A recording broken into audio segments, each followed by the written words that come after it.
जय श्रीमन नारायण गुरु जी।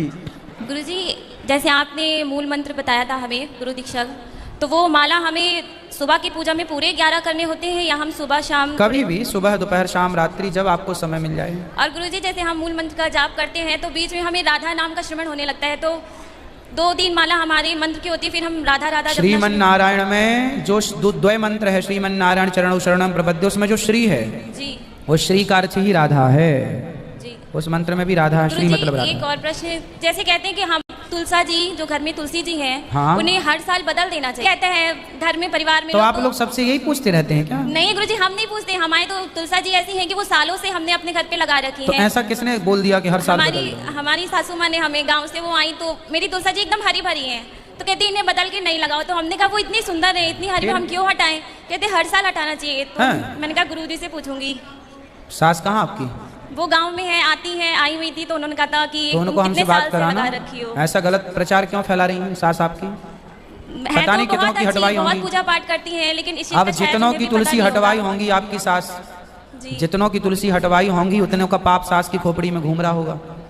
शायद उन्हें भी ज्ञान ना हो, लेकिन वो बहुत पूजा पाठ करती हैं, अच्छी भी हैं। नहीं, अच्छी भी हैं, पर तुलसी हटवाना किसी के घर से अपराध होता है। हाँ, मैंने भी उनसे यही कहा कि जब हमारी तुलसी जी इतने सालों से हैं और इतनी सुंदर हैं, तो हम उन्हें, तुलसी तो जितनी पुरानी है उतना अच्छा होता है। जी गुरुजी, मैंने भी उनसे ही कहा। धन्यवाद। जिसके घर में तुलसी फलती फूलती है, मतलब सदा 10-10, 5-5 साल पुराना तुलसी का है ना, यदि ऐसा किसी के घर में है कि 10 साल पुरानी है तुलसी है, तो वो बड़ा शुभ होता है, वो शुभ सूचक है कि आपके घर में तुलसी लहलहा रही है, मतलब घर में आनंद की वर्षा है।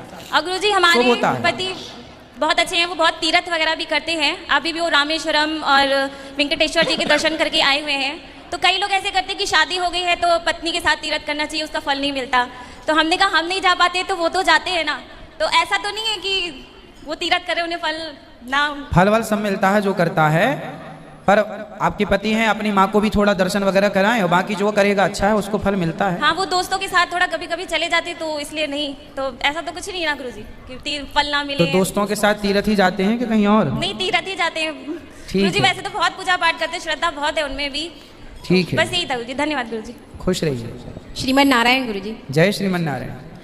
गुरुजी, जैसे आप कहते हो कि मानसिक पूजा करो, मानसिक पूजा जब हम करते हैं तो मतलब इतना उसमें वो हो जाते हैं, जब हम उनके गोरे चनारविंद देखते तो हमारी रोना बंद नहीं होता है, ऐसे क्यों होता है? अच्छा है, यही तो ध्यान की चरम सीमा है। मतलब लगता है कि हम उन्हें महावर लगा रहे हैं। हाँ। और हम निधि वन में उनके साथ जा रहे हैं, मतलब थोड़ी देर तक के लिए रोना बंद नहीं होता गुरुजी।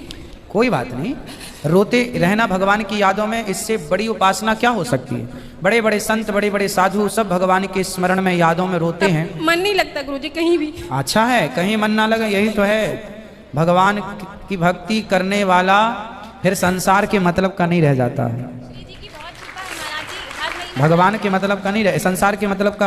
और हम आप भगवान के हो गए तो फिर जगत के मतलब के नहीं रह जाएंगे। हम एक महीने में 2-2, 3-3 बारी वृंदावन भी आ जाते हैं, फिर भी हमें चैन नहीं मिलता महाराज जी। बिल्कुल हम बिल्कुल परेशान है बहुत, मतलब हम कैसे यहाँ का वास पाए। नहीं, अभी आपकी जिम्मेदारियां हैं, वो पूरी कर लो, फिर आप रहना परमानेंट। हम श्री जी के होना चाहते हैं महाराज। होना क्या चाहते हैं? हो चुके। ये प्रेम ही आपको जोड़ चुका है, इसलिए आपको होना नहीं है, हो चुके हैं आप। ठीक है, खुश रहिए, भगवान के स्मरण में डूबे रहिए यूं ही।